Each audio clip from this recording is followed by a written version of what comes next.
De seguro has sentido algún sismo en tu vida. Viviendo en América Latina, los temblores y terremotos forman hasta parte de nuestra educación, pues gran parte de la región se encuentra en zonas de mucho tectonismo. Pero, ¿qué tanto sabemos de ellos realmente? ¿Y aquellas cosas que crecimos escuchando sobre temblores y terremotos, serán mito o realidad? En este episodio hablamos con la geofísica, sismóloga y divulgadora científica chilena Tati Flores, mejor conocida en redes sociales como Señorita Réplica. Tati nos cuenta cómo llegó a la ciencia, de manera casi inesperada y apenas unos meses antes de empezar la universidad, y cómo descubrió su gusto por la geofísica y la sismología. ¿Y qué hace exactamente una sismóloga? ¿Cómo estudiamos los sismos? Tectónica de placas, terremotos que atraviesan el océano, tsunamis huérfanos. Acompáñanos en este catastrófico episodio. Empecemos. Hola, somos Dayan, Kat y Rana, tres científicas guatemaltecas convencidas que las carreras en STEM son para todos, no solo para aquellos a los que les va bien en mate. Y todos nos beneficiamos de ellas a diario y te lo vamos a demostrar. Bienvenidos a Epistemas. Bueno, bienvenida Tati, muchísimas gracias por estar aquí con nosotras el día de hoy. Gracias por aceptar la entrevista y también por compartir con nosotras tus conocimientos. Siempre nos encanta comenzar con una pregunta, y esa pregunta es, ¿quién eres tú? ¿Quién es Tati? ¿Quién soy yo? Yo soy María Constanza Flores, también me dicen Tati, Tati Flores, y ahora último soy Señorita Réplica en redes sociales, así que tengo demasiadas identidades. Soy geofísica de profesión, estudié licenciatura y magíster en geofísica en una universidad bien prestigiosa de Chile que se llama Universidad de Chile. Y ahora me dedico a estudiar sismos principalmente. Me enfoqué como en la especialidad de sismología y en particular estudio terremotos de Chile, sismos pequeños, sismos grandes, de todo lo que hay en Chile dando vueltas por ahí que se puede analizar con un sismómetro. Y también me dedico a la divulgación de ciencias por redes sociales. Tengo una cuenta por Instagram, por TikTok, por Facebook, por todo lo que quieran, Twitter también. Pero mi principal sin duda es la de Instagram, que la abrí más o menos hace un año, año y medio, y ya llevo 20.000 seguidores porque es un tema muy importante en mi país. No sé si han escuchado de terremotos en Chile, pero siempre hay, hay mucha sismicidad, entonces siempre tiembla, es muy común acá. Y la gente tiene mucha curiosidad al respecto, por eso yo le atribuyo mucho parte del éxito que ha tenido mi cuenta a eso, directamente a que en realidad más de alguna vez hemos sentido un temblor en nuestras vidas. De hecho, hemos sentido muchos temblores en nuestra vida, todos los que vivimos acá en Chile, y algún terremoto también por ahí dando vueltas. Hay mucha gente que ha sentido terremotos fuertes, grandes, así que ese interés es un interés bien común en la población y por eso me dio también. Qué interesante que es un interés bien común en la población, porque yo tenía la duda, y ya vamos a adentrarnos a eso, de cómo te interesaste tú por la geofísica, porque te cuento que eres la tercera chilena que tenemos en Epistemas, y todas del área de algún área de ciencias de la Tierra, y su interés empezó porque les gustaban las catástrofes. Entonces nos preguntamos siempre qué pasa en Chile, que les encantan las catástrofes. En Chile pasa de todo. Antes de adentrarnos en la sismología y todo lo que has hecho a nivel profesional en la ciencia, nos gusta también conocer a nuestras invitadas de una forma más personal y conocer quiénes son más allá de su ciencia. Entonces, ¿qué haces en tu tiempo libre? ¿O qué pasatiempos tienes? ¿O qué más te gusta hacer cuando no estás en TikTok o Instagram ni trabajando en sismología? Bueno, para mí, de todas formas, hacer divulgación de ciencia es parte de mis hobbies, sin duda, porque me quita harto tiempo y lo hago fuera del horario laboral. Entonces, ese es una gran absorción de tiempo que tengo. Otras cosas que hago, tengo una perrita, la paseo, salimos mucho a pasear con mi perrita, la tengo cumplió 2 años recién.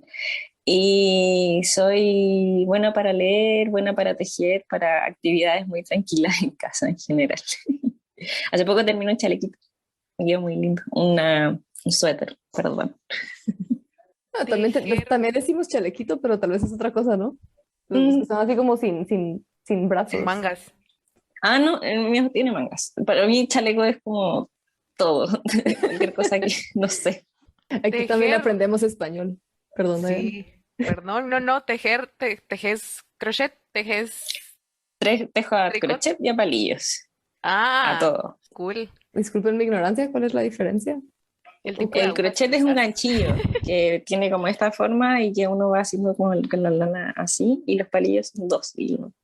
Son distintas técnicas al final, y haces distintos como entrelazados entre las cosas. Ay, qué cool. Qué paciencia, ¿no? Sí, a mí me desestresa mucho, me gusta mucho ese tipo de cosas. ¿Aprendiste solita a tejer? Sí, aprendí ahora en la pandemia, estaba aburrida por YouTube, en verdad todo se puede aprender por YouTube. Pero siempre he sido buena para las manualidades. Antes de eso me dedicaba a hacer cosas de macramé, que son como nudos que uno hace. Y antes de eso, las mostacillas, no sé cómo si se le dice mostacilla en todos lados, pero yo creo que sí. Que Sí, sí, son, sí. Sí ya, me ya suena sí. la palabra, no sé si así lo decimos nosotros, pero yo sí te entiendo que es. Ya. Me estás desbloqueando pasatiempos que en algún punto tuve, porque en algún punto yo también estuve tejiendo, haciendo macramé, y yo, ya no me acordaba de eso. Otro pasatiempo de pandemia. Yo solo lo hice en el colegio, pero obligada. Después mejor me cambié a las clases de cocina que por lo menos terminabas de hacerlo y te lo comías. Entonces, todo bien. Súper. Y bueno, este es un pasatiempo de pandemia, pero antes de eso, ¿te gustaba hacer alguna otra cosa? ¿Algún deporte o algo por el estilo? Es que antes de la pandemia estaba estudiando en la universidad y encuentro que me consumía demasiado tiempo. Sí, de hecho yo pienso que yo no leí casi ningún libro así como por gusto mientras estaba en la universidad, fue una fase como bien estresante. Entonces mucho tiempo libre en realidad no tenía mucho realmente, como que me acuerdo de qué cosas hacía antes de la pandemia, salía con amigos, en verdad, más buena para salir de fiesta que en esos tiempos. Súper, sí, ya. Ahorita que lo pensaste, lo preguntaste así, me quedé, wow, antes de la pandemia ya es hace tanto tiempo. Sí, Qué ha pasado locura. mucho tiempo. Sí, ay no. Pero bueno, volvamos entonces a la ciencia. ¿Desde pequeña te interesó la ciencia o cómo surgió tu interés en la ciencia? ¿Cuándo se despertó este gusto por las ciencias? Yo diría que bueno, ya han pasado como 10 años, pero no es hace tanto. En el colegio no fue, definitivamente. Yo no tuve buenos profesores, yo tenía buenos profesores de matemáticas, entonces yo siempre pensé así como, me gusta la matemática porque me va bien. Me gustaba mucho la biología, a pesar de que no me dedico para nada en la biología, me gustaba mucho, pero al final fueron como los malos profesores los que fueron definiendo mi camino, porque tenía malos profesores de química y de física, entonces yo no iba para ese lado. Lo que fuera con física, lo que fuera con química, yo no, yo lo evitaba porque en realidad los profesores no eran o sea, más que eran poco, como decirlo, poco pedagógicos. Entonces yo los evitaba porque a mí me gustaba aprender, eso sí lo tenía muy claro. A mí me gusta aprender y no he parado de aprender desde nunca. Siempre estoy tomando cursos, haciendo cosas porque me gusta aprender cosas nuevas. Y me iba bien en prácticamente todo en el colegio, a pesar de, por ejemplo, los profesores malos, y a mí igual me iba bien, pero los evitaba porque no me gustaba eso de que me enseñaran no tan bien. Pero en Chile existe esta cuestión de, para entrar a las universidades, uno tiene que dar una prueba como a nivel nacional, que se llama la prueba de selección, bueno, en ese tiempo se llamaba la prueba de selección universitaria, que es una prueba de alternativas de, no sé, con matemática tenía 80 preguntas, había una que era de ciencias, que tenía preguntas de química, física y de biología, todas juntas. Había otra de historia, otra de lenguaje. Entonces, cuando yo me estaba preparando para la de ciencias, yo no tenía buena base ni de física ni de química, así que tomé clases particulares de eso. Y en física en particular tuve una profesora muy, muy buena, que de hecho nos llevaba como experimentos, así como cosas para ver visualmente lo que estaba pasando, sobre todo como, no sé, en cosas como electromagnetismo, que para mí me cuesta mucho hasta el día de hoy entender lo que pasa en cosas electromagnéticas. Y ella nos llevaba a experimentos para visualizar las cosas, entonces yo empecé ahí recién, o sea, es decir, meses antes de entrar a la universidad, empecé a entender de que me gustaba la física también, porque hasta el momento yo pensaba estudiar una carrera que fuera así como, no sé, administración de empresas, porque tenía un poco de matemática, no tenía muchos más planes de esos a futuro.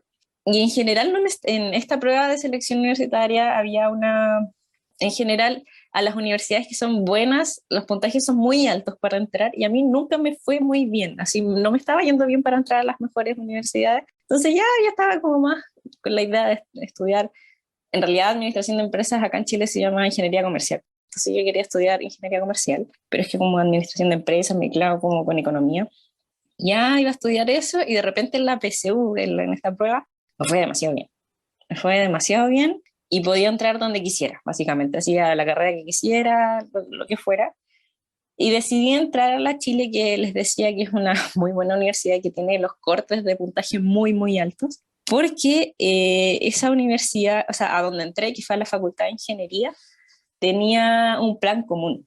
Y eso lo encontraba, pero espectacular, porque yo no tenía idea de lo que quería estudiar ya en ese momento. Como que tenía tantas opciones, tenía el abanico de posibilidades absolutamente infinito, que dije, no sé qué hacer, me abruma esta posibilidad, así que voy a entrar a algo que me permita elegir después entre varias opciones.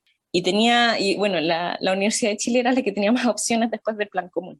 Entonces había, no sé, pues ingeniería en química, biotecnología, ingeniería en minas, ingeniería en construcción, ingeniería en matemática, eran todas las ingenierías, y otras cosas como geología, geofísica, astronomía, física.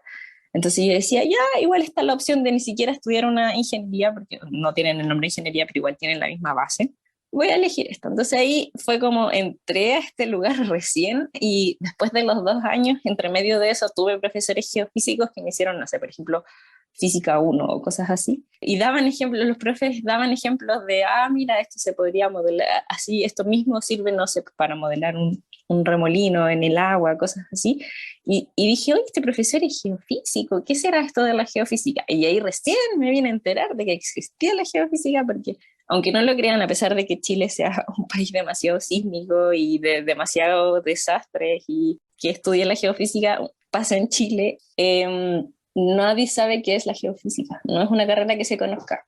Bueno, la geofísica no es una carrera que se conozca porque principalmente, no sé, a mí me pasa que mis profesores cuando aparecen en la televisión aparecen como sismólogo o climatólogo o meteorólogo, pero nunca como geofísico. Entonces yo nunca supe que para llegar a la geofísica, o sea, llegar a la sismología, por ejemplo, se hacía a través de la geofísica. Entonces, ya estando en la universidad y que conocí gente geofísica, dije, esto es una carrera, ya. Y de ahí de a poco me fui metiendo y dije, ya, esta va a ser la carrera que me gusta, esta es la que voy a elegir. Y una vez adentro, de nuevo uno tiene que elegir, y uno no para de elegir nunca. Porque ya, a mí me gustaba todo, nuevamente tenía ese problema, porque todo lo que es la ciencia atmosférica me encuentro interesantísimo, entretenido, e importante estudiar el cambio climático, sobre todo la contaminación atmosférica. En la ciudad en que vivo, en Santiago, es horroroso el smog en invierno. Todo me parecía genial, pero la sismología me llamaba un poquito más la atención, así que fui decayendo por ese lado. Me parece genial que tengan como esa opción de un plan común y bueno, realmente no estoy segura de qué quiero, pero empecemos a tantear, a ver cómo está todo el terreno, a ver por dónde me puede interesar. Me parece genial que haya existido esa opción y que fue como descubriste realmente lo que te llamaba la atención, valga la redundancia, creo que ya lo dije 2 veces. Entonces, pasaste de huirle a la física a estudiar geofísica. Es que de verdad era una cosa casi de odio, así como yo decía, ¿para qué estudian esto? Es insoportablemente fome, aburrido, pero encuentro muy curioso que lo haya hecho, o sea, como terminar estudiando esa carrera, o sea, algo relacionado. Aunque igual, dentro de la universidad, tampoco o sea, si tú me dijeras, ¿estudiarías física? Yo te diría lo mismo, así, no, ¿para qué? No, raro, porque la física no es algo que me guste tanto. De hecho, me iba muy mal también, porque como tenía mala base, ya como que era un ciclo sin fin de como estar reprobando cosas porque no tenía una mala base. Pero la geofísica la encontré más entretenida porque son cosas que uno puede ver, que uno puede tocar, que uno puede mirar, que uno puede sentir, como que se puede imaginar al menos. Hay mucha parte de la física, física cuántica, que para mí resulta pero demasiado loco y no lo entiendo porque no lo veo, porque no lo toco, pero la geofísica son todos fenómenos que sí podemos llegar a entender. Y eso lo encuentro genial. Sí, igual que dice Dayan, me encanta esa opción, pero me gusta también mucho que siento que un estereotipo aún muy común, o por lo menos que yo he escuchado bastante en Guatemala, es que hay personas que todavía creen que a los 17 años ya deberías de saber qué te apasiona y qué quieres hacer y pues no, no es para todos. Hay gente que lo sabe desde antes, hay gente que lo descifra a los 50 años, o sea, no importa. Y en tu caso fue antesito de entrar a la universidad que aún estabas decidiendo y me encanta que Yo podamos todavía mezclar no esto. decido si quiero ser geofísica de grande, encuentro. No es una decisión que haya tomado. Yo estoy aquí porque he tomado decisiones nomás, pero abierta a posibilidades también. Sí, me encanta eso, me encanta cada vez que podemos plasmar esto para las personas que nos escuchan, en especial que buscamos llegarle también pues, a jóvenes de América Latina que no sientan que tienen que tener la vida descifrada en ningún momento, siempre hay opciones. Y, y bueno, ¿y qué fue de la sismología? ¿Qué fue lo que te hizo al final decidirte? Porque ya nos contaste que te parecía fascinante o te parece fascinante todo, desde las atmosféricas, meteorología y todo esto. ¿Qué fue lo que te hizo decidir, bueno, la sismología va a ser lo de ahora? En algún punto en mi carrera hice una pequeña investigación donde estábamos analizando, bueno, Chile, ustedes comprenderán que es un país demasiado, demasiado largo, y la sismicidad se concentra como en 3/4 de Chile, que es donde está la placa de Nazca metiéndose debajo de la placa sudamericana. Pero en el otro cuarto de Chile, no sé si es un cuarto, pero a grandes rasgos ya, porque igual es un sector bien grande, pero está la Patagonia, y en la Patagonia hay otras placas interactuando y se mueven más lento y tienen otras formas de moverse, entonces tiembla menos. Y además por las condiciones climáticas también vive menos gente, pero vive gente y tiembla. Entonces, teniendo esas dos cosas en consideración, hicimos un estudio porque hay muy pocas estaciones sismológicas allá en Magallanes, en la Patagonia. Entonces, hay pocas estaciones sismológicas, hay pocos temblores, pero empezamos a mirar más como detalladamente, así como a mirar muy detenidamente las estaciones porque habían temblores que no se estaban detectando bien. Entonces empezamos a detectar muchos temblores en esta investigación en una falla muy grande que se llama la falla de Magallanes, que atraviesa toda la Patagonia y que se sabe que ha tenido terremotos grandes así hace al menos como 100 años o algo por el estilo. Entonces, el estudiar como algo que no se está estudiando lo suficiente, me encantó, lo encontré genial y que pueda incidir en mejorar políticas para eventualmente que la gente esté más protegida o que esté más estudiado su sector. Y eso me gustó mucho, mucho, lo encontré muy útil y me gusta cuando la ciencia es útil. Entonces, por eso me gusta la sismología, porque al menos en Chile la sismología es muy útil estudiarla, hay que hacerlo, alguien tiene que hacerlo y me gusta ser parte de los que lo hacen. Ahorita que mencionaste de esta región donde se sabe que hubo terremotos grandes hace 100 años, me surgió la duda, ¿cómo se estudian los sismos del pasado? Digamos, si hay, o sea, ¿cómo sabemos que hubo un sismo hace cierto tiempo cuando no habían estaciones todavía o algo así? O... Se pueden hacer estudios, mira, al menos en tiempo histórico que hayan registros escritos, uno puede saber que hubo al menos sismos porque alguien escribió, no sé, en su diario, mandó cartas. Pasa mucho en Chile. Chile se pobló de españoles más o menos como para el año 1540, por ahí. Entonces, desde esa época en adelante, en varios sectores tenemos historia de terremotos porque es algo muy común. Porque los españoles construían como se construía en España, entonces los edificios acá no duraban mucho y se caían cada vez que había un sismo fuerte. Y cada vez que pasaba eso, los chilenos o los españoles que tenían en Chile, la gente que residía acá, mandaba cartas a la corona española pidiendo recursos para reconstruir sus viviendas. Entonces, cada carta, todas esas cartas están en, no sé cómo se llama, pero hay como un registro gigante de las cartas que se enviaron durante esa época allá en España, y hay gente que ha recolectado eso y ha hecho como un estudio como sísmico, así como ya tantas, no sé, para este sismo hay tantas cartas y están distribuidas en toda esta parte de Chile, quizás el sismo fue más o menos por acá, se ve como cuántos daños hubo y con eso uno puede estimar más o menos cuánto fue la magnitud del sismo y tenéis también la fecha y con eso podéis saber que hubo un sismo por ahí de más o menos qué tan grande. Igual es una aproximación súper burda, pero te sirve igual como conocimiento saber que hubo un sismo más o menos grande o más o menos chico.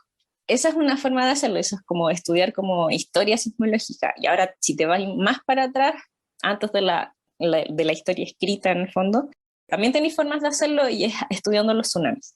Se llaman estudios de paleotsunamis y es que tú vas a la costa, no directamente en la playa, pero sí como cerca de la costa y en lugares donde no debería haber arena o depósitos como similares a arena, haciendo un hoyo, o sea, hacen un hoyo muy grande, se le llaman trincheras, así como las trincheras de la guerra, y podéis ver como las capas de la tierra, y de repente aparecen capas de arena.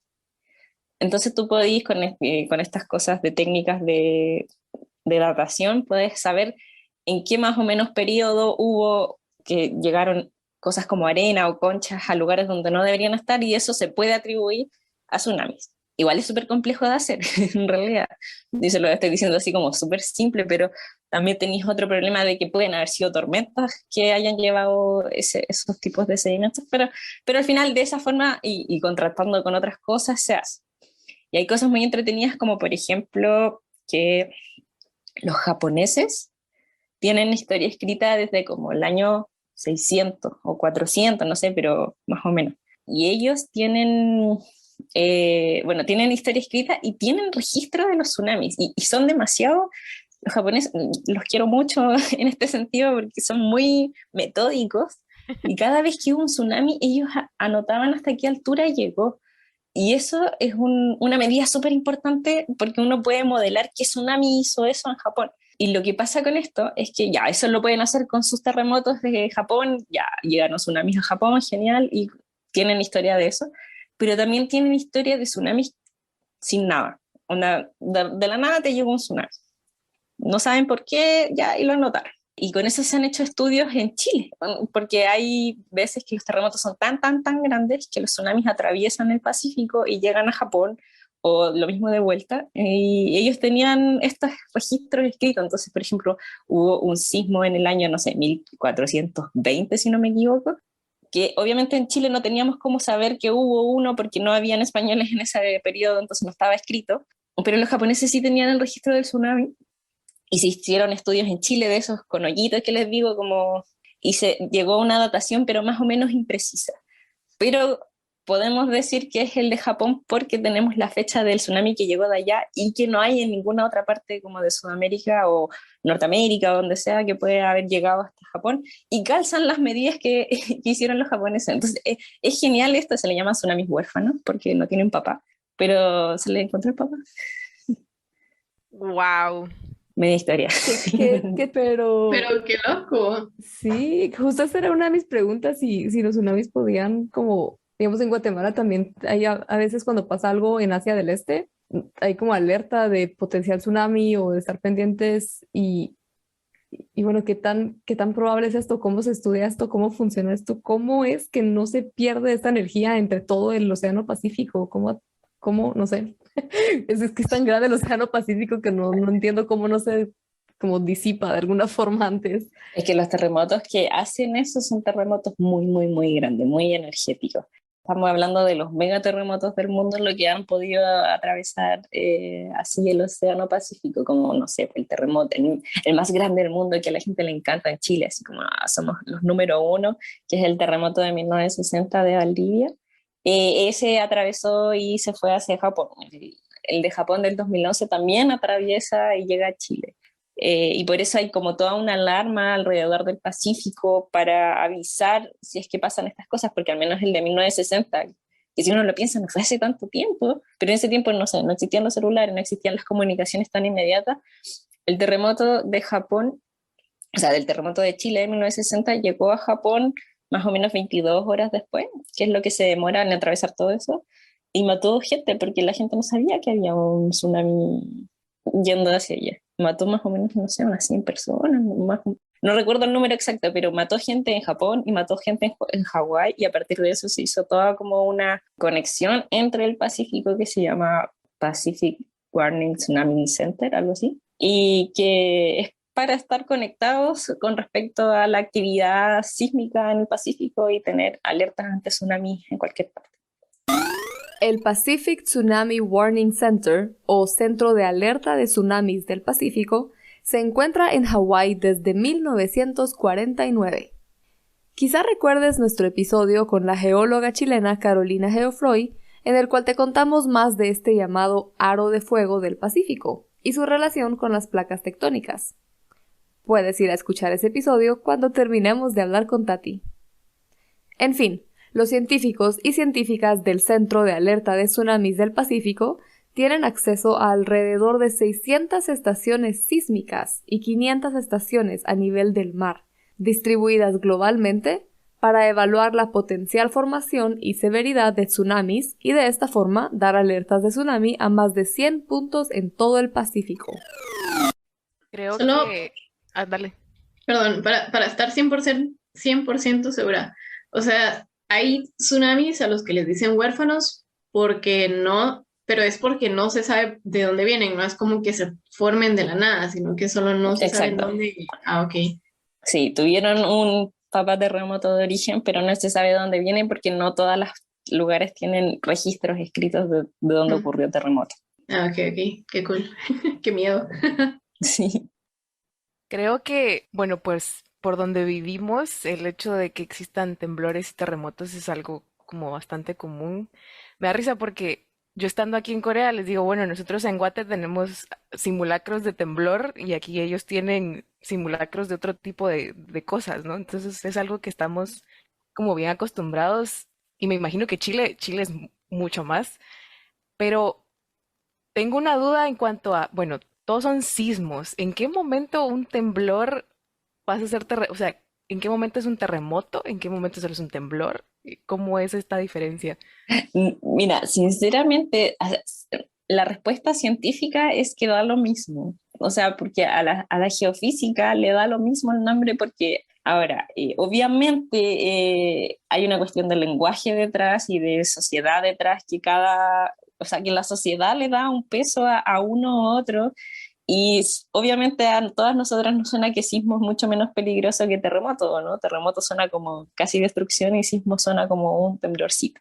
Y eso depende de cada uno, depende más de nosotros quienes construimos la lengua al final, que de alguien que te dé a un límite de, no sé, magnitud o intensidad, sino que simplemente es como uno lo percibe.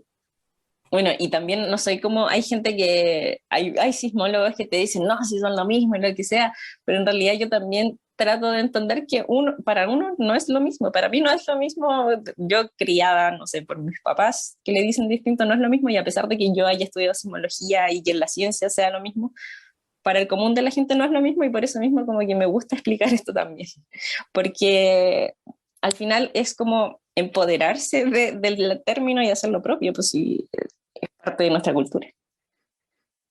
Y me quedé con una duda de los tsunamis. ¿Los tsunamis empiezan solo por terremoto o cuáles son las causas de los tsunamis?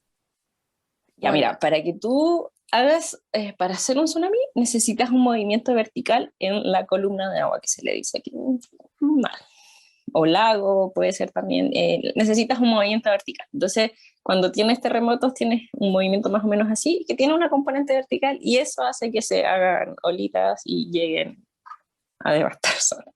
Pero también puede ser por otros orígenes. Puedes, por ejemplo, tirar material al agua, o sea, como cuando tú juegas a tirar una roca y se hacen onditas, eso en el fondo es como es un tsunami, pero si lo hacemos como en grande escala, dando, no sé, un volcán erupcionando y tirando material al mar, eso también puede provocar un tsunami, o un deslizamiento de tierra o de montes submarinos o cosas de ese estilo, también puede provocar tsunami, o un asteroide cayendo a la Tierra también puede provocar tsunami. De hecho, hace poco vi como un paper dando vuelta del asteroide este que extinguió a los dinosaurios, del que no sé mucho, pero modelaban cómo fue el tsunami así como muy, muy grande en el planeta y llegó, claro, como en ese lado que no es el Pacífico, en el Atlántico. Es como curioso ver un tsunami en el Atlántico, pero no es algo tan común, y lo modelaban así, y movían onditas. Quizá desde tu infancia escuchaste que un meteorito acabó con los dinosaurios. Pero, ¿ya sabías que este meteorito aterrizó en América Latina? Así es, aproximadamente hace 66 millones de años, el meteorito llamado Chicxulub cayó en lo que hoy día conocemos como la península de Yucatán. Si algún día te pones a ver imágenes satelitales de los famosos y turísticos cenotes, quizá encuentres un peculiar patrón circular en su distribución. Ahora, ¿cómo un meteorito en México logró extinguir a los dinosaurios en todo el planeta? Eso ya se pone más complejo y será una historia para otro episodio. ¿Y por qué no es tan común en el Atlántico? Porque no hay tantas zonas sísmicamente activas, o sea... Ok, pensé que tal vez por el tamaño. Bueno, es que el Pacífico también es muy, muy grande. Pero sí, es que en el Pacífico se concentra la mayor cantidad de actividad sísmica y volcánica como del mundo. Como, no sé, por lo menos 3/4 de los sismos o algo por el estilo. ¿Y qué otras formas de estudiar esto hay? Me da curiosidad que, digamos, hoy que está tan de moda los satélites y estudiar muchas cosas de manera remota, ¿se puede estudiar la sismología de manera remota o cómo estudias en campo también? O sea, contanos un poquito de las metodologías que usa la sismología. Ya, yo actualmente trabajo absolutamente remoto porque hay otras personas encargadas de poner estaciones sismológicas en Chile y en el mundo que son más técnicos o cosas ligadas a la electrónica más que los conocimientos que tenga yo. Entonces, a mí me llega la información al computador y yo la proceso, soy un ratón ni siquiera laboratorio, soy un ratón de computador, estoy todo el día ahí programando. Hay igual otros sismólogos que se dedican a viajar y a poner estaciones, las estaciones sismológicas, puedes poner estaciones que midan aceleración, puedes poner estaciones que midan velocidad del suelo, y puedes poner estaciones que midan el desplazamiento, que son GPS, así como los GPS del celular. Cuando hay terremotos muy, muy grandes y las placas están así, después del terremoto como que se cambia la posición de la placa y eso se puede ver en los GPS y sirve mucho para estudiar ese tipo de cosas. Entonces se pueden estudiar a través de los GPS. Y también se pueden estudiar otras cosas de los GPS, así como terremotos lentos, cosas que ocurren así como en periodos de tiempo muy, muy largos y que nadie siente, pero que están pasando debajo de nosotros, se pueden estudiar con los GPS. Así que todo eso se puede estudiar y al final mucha pega de sismología es más bien programar y analizar los datos. Así que mucha pega la hacemos más bien como remoto, más que trabajando, pero hay gente que sí, hay sismólogos que se van por el mundo haciendo esto, como poniendo estaciones y estudiando zonas. Y eso como de los geofísicos, pero igual también la geofísica se complementa muy bien con la geología, y la geología tiene muchísimo más trabajo de campo, de ir a entender lo que está pasando.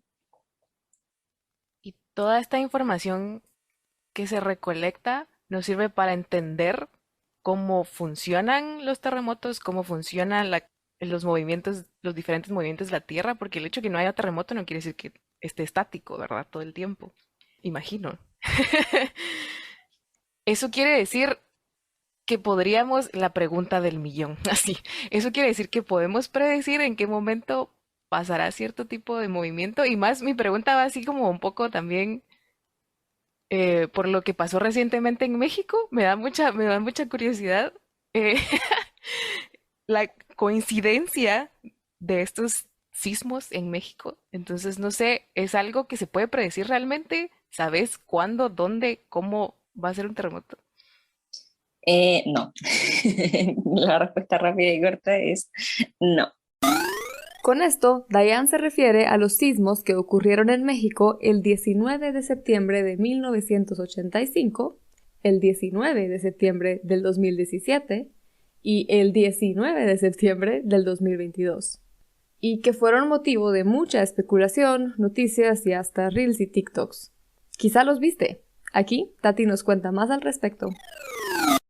No, hasta el momento no se pueden predecir los sismos. Bueno, yo creo que mucha intención de muchos sismólogos en el mundo es alguna vez lograrlo, pero igual los terremotos son un fenómeno súper complejo como para poder... Y cada terremoto es un mundo en sí mismo, entonces es bien complejo definir parámetros para poder eventualmente predecir un sismo. Así que yo al menos no me siento tan esperanzada al respecto, pero hay mucha gente que sí piensa que sí, que algún día la humanidad lo va a lograr. Yo creo que es demasiado, demasiado difícil de entender. Y lo que pasó en México, es muy curioso que haya pasado, pero en realidad es simplemente una cosa de azar, como, es como si tú tiraras una moneda demasiadas veces y todas de repente te empiezan a salir cara, no es como algo que no pueda pasar, existe esa posibilidad y simplemente pasó en México. Tenemos que recordar que las placas tectónicas obedecen a procesos geológicos que son muy lentos, o sea, estamos hablando de miles de años. Entonces, que pase en un día o que pase al día siguiente, en realidad bien poco le importa a la placa porque lo relevante para la placa es el movimiento como en miles de años. Y nosotros tenemos un calendario bien arbitrario también, entonces no sé si el año bisiesto se corriera otro día, no habría ocurrido esta coincidencia y no habría pasado nada. Es como una cosa más nuestra que de los sismos. Los sismos no eligen tanto como cuándo ocurrir realmente. No es como, ah, ya, estamos en septiembre, va a ocurrir de nuevo. No. Y de hecho, hay un mito muy común en México, que es que, y pasa en México, lo encuentro muy curioso, como que me he enterado de eso ahora que divulgo por redes sociales. Los mexicanos tienden mucho a creer que septiembre es un mes de sismos, y lo dicen así, ah, no, así es que septiembre. Y eso es una pura sugestión de que en realidad cada sismo que sienten en septiembre dicen, eso, con eso confirman como que es verdad esta aseveración. Y pasó justo que tenemos el terremoto del 85 y los siguientes que son todos el 19 de septiembre y el que ocurrió este año y es como, y con eso siguen confirmándose a sí mismos, pero realmente septiembre no es el mes con más sismos. Y es más o menos parejo la cantidad de sismos que hay en México al año, entonces como es un mito bien difícil de combatir, sobre todo si tiembla al mismo día tantas veces. Pero ojalá que los amigos mexicanos logren combatirlo, los sismólogos. Te dejamos en las notas del episodio el enlace al video de Tati en donde habla más de esta mera casualidad. Sí, la verdad es que como le ponemos el nombre de época a todo, ¿no? Yo creo que en Guate, pues no conocimos, pero también la época de algo que no es época, solo es casualidad que nos damos cuenta a veces de algo. Sí. Ahora que estamos hablando de mitos, ¿hay algún otro mito sobre terremotos, temblores, sismología que no sé, que podamos desmentir aquí? Hay uno que es súper común en Chile que me encanta, que es mentira, obviamente, que es que cada vez que hay muchas zonas en Chile donde se producen, no sé, pueden haber sismos chicos, y muchos sismos chicos, uno tras otro, así varios en el día, durante varios días, y puede que no pase nada después de eso. ¿Ya? Eso se le llama como enjambre sísmico a veces, dependiendo de ciertas características, pero es común que de repente tiemble. Entonces siempre sale bueno, esto es como caricatura, así como la abuelita diciendo así como, no, mijito, es bueno que tiemble porque así después no viene uno grande. Y eso es mentira, porque en realidad la energía, la magnitud de un sismo, la escala de magnitud está hecha en base a logaritmos. Entonces la diferencia entre la energía de un terremoto y otro no es como el doble, no es como ya si hay dos magnitud 6, quizás no haya un 7.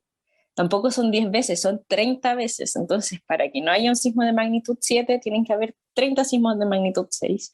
Y eso significa 900 sismos de magnitud 5. Y 5 igual tampoco es un número, o sea, un sismo de magnitud chico igual es considerable. Y uno no, yo creo que ni en mi vida he sentido 900 sismos de magnitud 5, menos en un periodo tan corto de tiempo.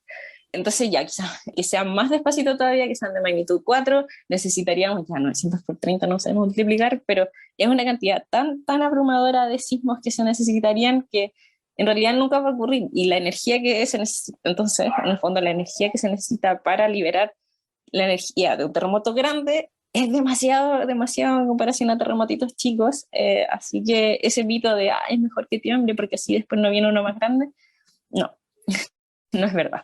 Ah, la gran, yo seguía bajo la impresión de que sí era cierto, nunca me lo habían explicado así con los números. Ahora sí tiene sentido que no es cierto. Es un muy buen mito. Y bueno, y con ese mito partí mi cuenta de divulgación, porque hay un video, después me pueden buscar en YouTube, hay un video de bueno, en Estados Unidos tienen el servicio geológico y obviamente ellos tienen mucho dinero para tirar para todos lados, entonces tienen videos de sismología porque hay una parte en Estados Unidos que es como para California y más al norte, como para el lado oeste de Estados Unidos, que tiembla. Entonces el servicio geológico tiene hartas cosas y tenía unos videos en YouTube de un caballero que hacía unas cosas con unos tallarines. Y yo dije, ay, traduzcamos ese video, pero al español. De verdad lo hice idéntico. Era lo mismo, pero en vez de un caballero era yo y teníamos hasta los mismos tallarines. Y lo que hacía era mostrar así, un tallarín y mostraba, y ya decía, ya, esto, imaginemos que esto es un sismo de magnitud 2. Entonces después mostraba 30 tallarines y los rompía y decía, ya, entonces está la energía que necesito para un terremoto de magnitud 3.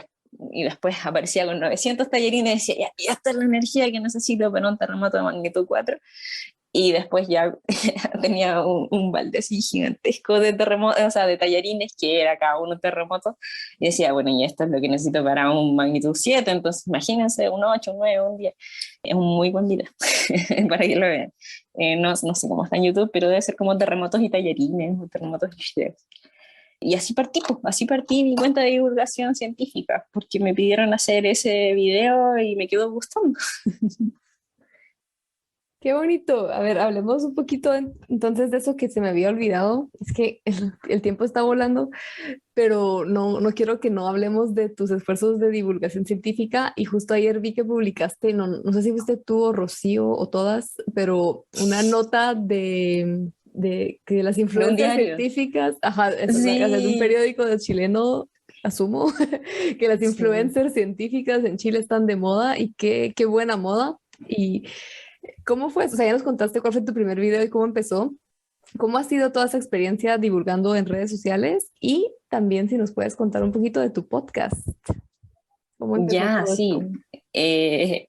Ya, un poco de todo. Bueno, les cuento un poco como el tras bambalinas de esa nota periodística, porque fue muy chistoso, porque hay una influencer que no sé si la habrán entrevistado acá, pero es la Tere Panequi, que es muy, muy famosa en Chile, que divulga respecto de astronomía. Y yo conozco a la Tere porque trabajamos mucho en la facultad donde estudié juntas. Entonces, ya nos conocíamos de ahí, somos un poco amigas. Entonces, ella la entrevistó una periodista y la periodista le preguntó, oye, ¿conoces más gente? Y le dijo que a mí. Y cuando llegó a mí la periodista me entrevistó y le caí bien y dijo, oye, ¿conoces más gente? Y yo le dije la Rocío. Y la Rocío cuando llegó con la periodista le dijo, oye, ¿conoces más gente? Y le dijo, y así nos llevamos, porque en realidad la comunidad de divulgadores es súper chiquitita y nos conocemos más o menos todos entre todos y nos llevamos bien, pues entonces salimos de fiesta y todo, y fue muy chistoso porque de repente aparecimos todos y fue como, ay, no sabía, no sabía que estabas tú también aquí. Bueno, Y me da risa que dices eh, que la comunidad de comunicadoras científicas en Chile es súper chiquitita y yo tengo la percepción opuesta, pero, o sea, comparándolo con América Latina, yo siento que es tan Son fácil bastantes. encontrar comunicadores científicos en Instagram de Chile. Nos ha costado un poco más encontrar de otros países, la verdad. ay, sí, quizás en Chile se puso más de moda, sí, encuentro que sí. Pero igual, o sea, no, cabemos todos en un grupo de WhatsApp. Ya, bueno, y cómo ha sido la cuenta, yo encuentro que ha sido bien abrumador como la explosión que tuvo mi cuenta, como que, bueno, y la partí más o menos cuando estaba teletrabajando por el temas de pandemia, así que ahí tenía como más libertades de hacer otro tipo de cosas a lo largo del día.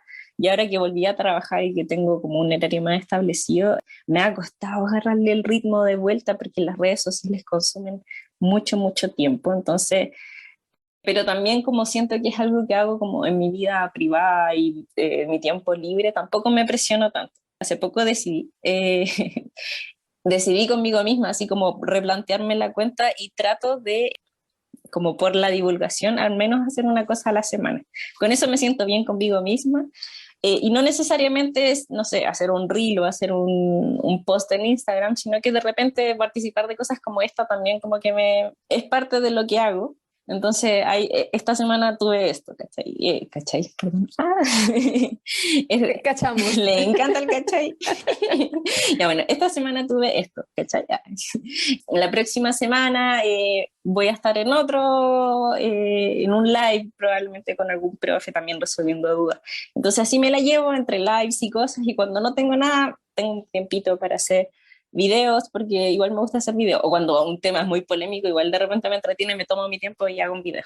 Y así he logrado como un poco balancear el tiempo que gastaba en hacer como cosas en redes sociales, porque al principio era harto, y ahora he tratado de bajarle un poco el ritmo. Y yo creo que igual se ha notado, pero espero que la gente esté contenta con eso. Y bueno, lo otro que me está quitando harto tiempo es el podcast, y eso fue muy así, hay una comuna, bueno, Santiago, la capital de Chile, se divide en comunas. Bueno, en realidad Chile tiene varias comunas en todos lados, pero Santiago se divide en muchas comunas, algo que no pasa en el resto de la ciudad. Y una de esas, que es donde vivo, que se llama Ñuñoa, tuvo una iniciativa de hacer una radio online. Y justo me contactaron y yo así como, ¡ay, qué bacán! Me encanta mi comuna, gracias. Y me contactaron para hacer un podcast. Me dijeron que querían, bueno, hay un divulgador en Chile que se llama Gabriel León, que tiene un podcast que se llama La Ciencia Pop, que lo recomiendo mucho porque es muy bueno, que habla de como datos pop de ciencia, así como de cómo se fue que se llegó a tal cosa, pero como es como el chismecito detrás, es como entretenido, una historia como de cosas que se hicieron y que no se hicieron para llegar a cierto descubrimiento. Y me dijeron así como que querían algo como del estilo de Gabriel León de La Ciencia Pop, de como contar historias. Y es un desafío súper grande hacer un podcast, porque en realidad no es una conversación, sino que es yo contando una historia, es yo haciendo un guión, un gran y extenso guión al respecto de algo y de temas que no necesariamente manejo del todo. Porque yo, como les dije, me manejo en sismología, en un poco tsunamis, porque igual lo encuentro entretenido, pero aparte de eso, nada, y yo no quería hacer un podcast tan específico como de sismología y volcanes, sino que abrir un poco igual el espacio a otras cosas como volcanes, como cambio climático, como ciencias atmosféricas, porque como les conté al principio, me gusta, me gustan esas cosas, me gusta saber. Entonces he estado haciendo, tengo que hacer un capítulo semanal. Uno de esos se llamó Son a mis huérfanos, por eso lo tenía muy fresco en la mente y por eso les conté tantas cosas. Y ha sido entretenido, me ha gustado mucho hacer eso. He aprendido un montón de muchas cosas y yo sé que se me van a olvidar porque tengo muy mala memoria, pero al menos tengo como ahora el acceso a ir a un capítulo y escucharme a mí de nuevo, o a leer el guión que escribí y tener la información así muy bien desarrollada de como algún tema en particular. Y bueno, va a durar hasta más o menos enero la temporada y no sé si ahí van a haber más temporadas, así que son como 20 y tantos capítulos que estamos grabando semanalmente. De hecho, hoy día grabé uno. ¿Cuál es tu parte favorita y menos favorita de hacer este podcast? Mi parte favorita es ir, la radio de Ñuñoa tiene una radio, tienen como uno se imagina una radio con todas estas cosas para aplacar el sonido externo y con los micrófonos bonitos y que uno se pone audífonos. Y me ha gustado mucho ir a la radio y trabajar con la gente de la radio. Como que encuentro que hacen mucho trabajo que yo no sería capaz de hacer, toda la edición, la producción, la que me produce es un amor y me corrige todo, porque en verdad de repente yo soy chilena, pronuncio como las weas, como dicen por ahí, pronuncio muy mal las cosas. Me como todas las veces, sin falta, entonces ha sido todo un trabajo de aprendizaje, me ha gustado mucho aprender como este nuevo tipo de cosas que es al final comunicación. Y bueno, lo que menos me gusta es el tiempo que me queda.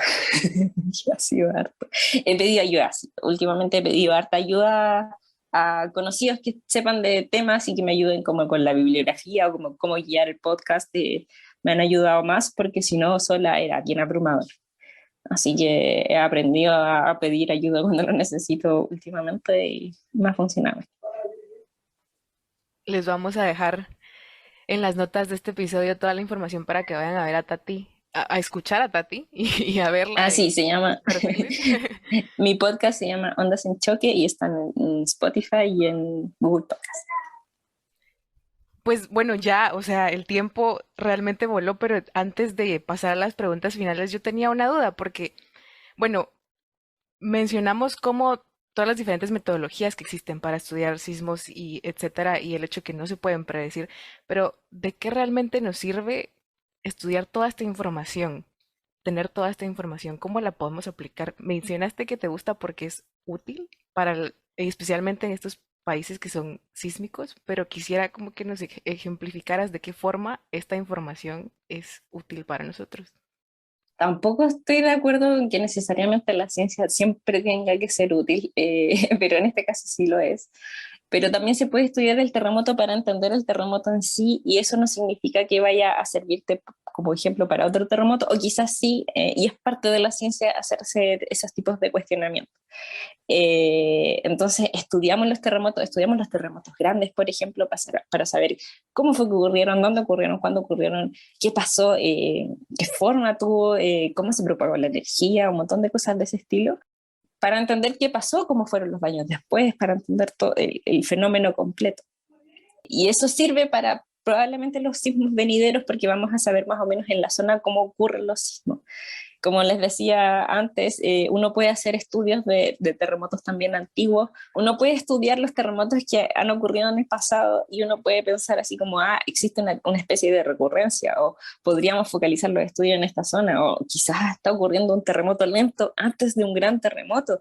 ¿Por qué pasa eso? Ha habido mucho estudio de eso últimamente y está muy bueno eso en la sismología. Entonces, al final, uno tiene que hacerse todas las preguntas que se pueda y de ahí de algo sacar la información útil para cosas que puedan venir en el futuro. Yo, como les dije, estudié sismos, pero yo estudié sismos muy pequeñitos, pero de repente sismos muy pequeñitos pueden ser útiles para delimitar, por ejemplo, dónde hay una falla, dónde hay peligro sísmico que pueda afectar un terremoto después a una persona. Entonces se pueden hacer desde muchas miradas a muchos sismos, terremotos, como le quieran decir, de distintos tamaños y en distintos lugares, para entender cómo es el peligro en sí y qué se puede hacer con eso.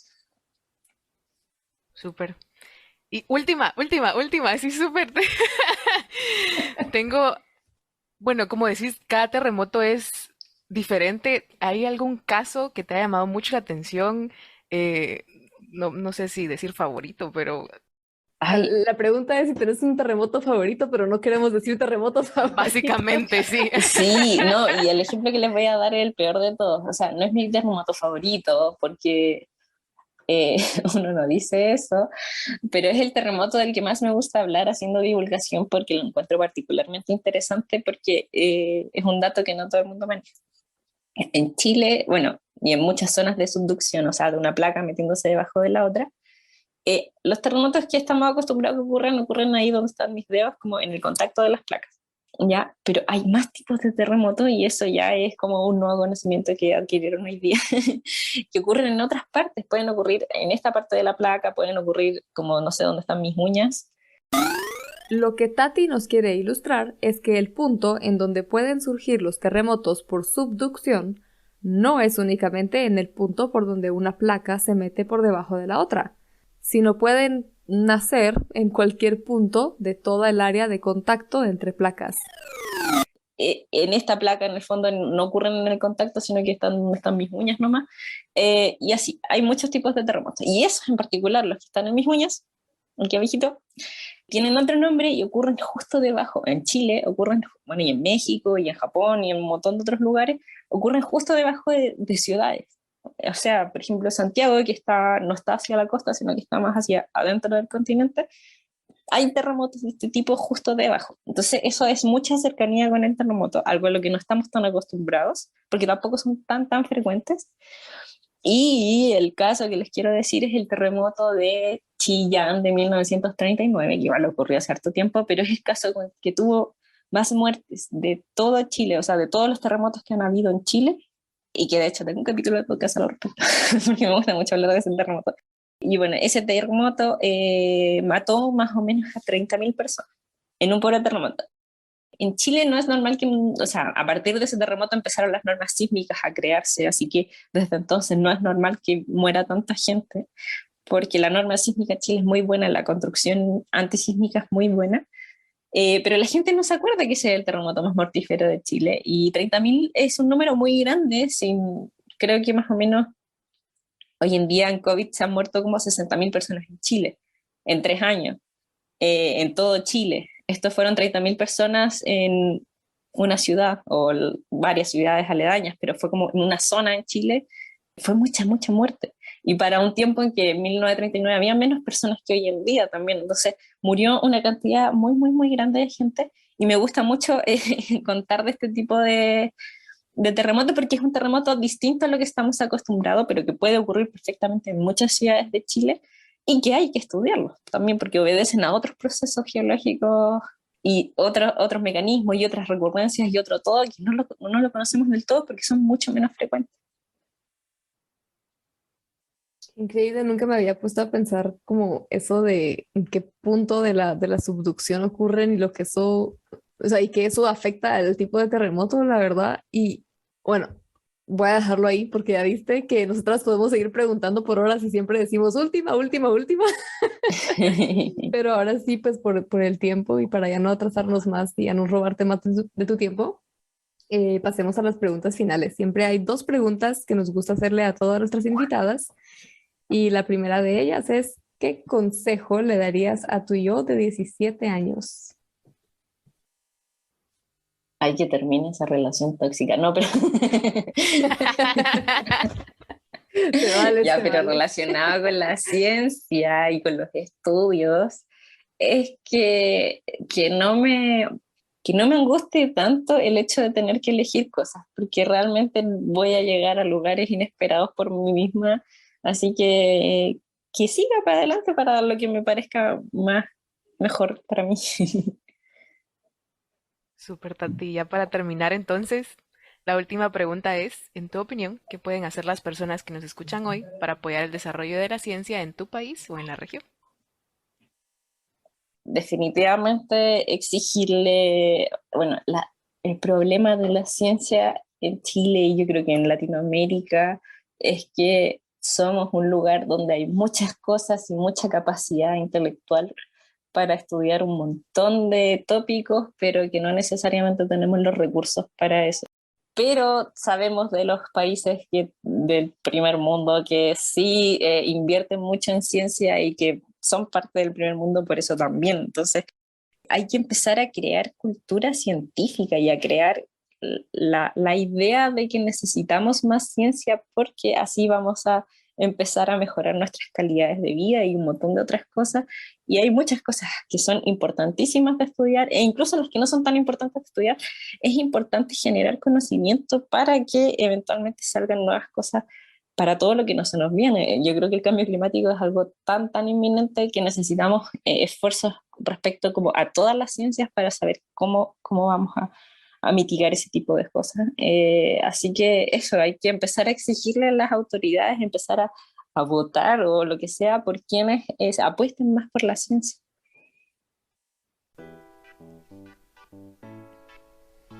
Gracias, Tati, por alentarnos y ayudarnos a crear esta cultura científica. Por recordarnos que no tenemos que tener la vida resuelta a los 17 años, ni a los 20, ni a los 30, ni quién sabe cuándo, y a siempre seguir aprendiendo y buscando soluciones a nuestros problemas de manera colaborativa. Y gracias a ti, que nos escuchas, por acompañarnos en un episodio más de Epistemas. No te olvides de revisar las notas de este episodio, en donde siempre te dejamos más información, y de seguirnos en nuestras redes sociales para no perderte de nada. Y cuéntanos, ¿de qué otros temas te gustaría aprender? Ahora sí, hasta la próxima.